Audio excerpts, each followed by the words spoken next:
تتواصل الاتصالات الأوروبية على مستوى دبلوماسيين في بروكسل لبلورة خيارات آلية تنفيذ العقوبات على شخصيات لبنانية.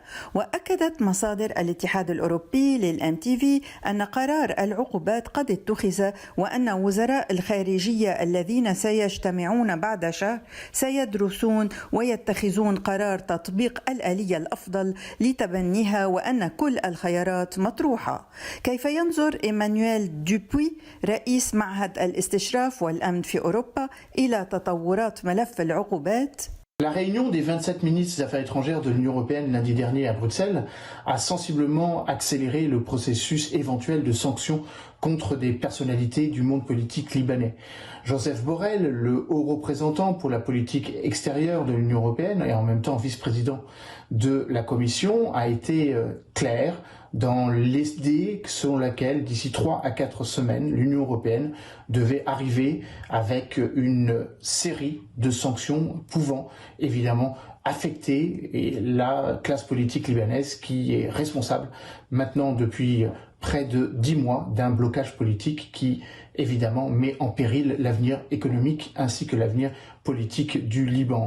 وترى المصادر أنه في حال غياب إجماع بين الدول 27 فمن المتوقع أن يتخذ الاتحاد الأوروبي نفس العقوبات التي اتخذتها باريس.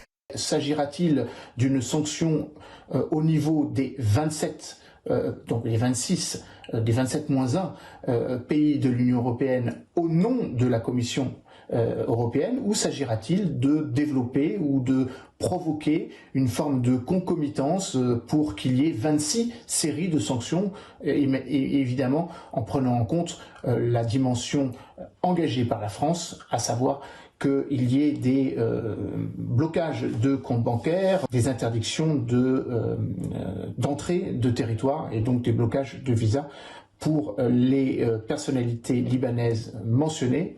وأكد دوبوي أن اللافت والبعد الآخر الذي لابد من عدم تجاهله هو ما صدر عن الولايات المتحدة. فالرئيس جو بايدن شدد على أنه في نفس الوقت الذي يتحدث فيه الأوروبيون عن عقوبات فإن الولايات المتحدة تمارس وتنفذ العقوبات. وذكر دوبوي بالتباين في السياسة الخارجية الفرنسية والأمريكية وخيار باريس بالتحاور مع جميع الأطراف في لبنان.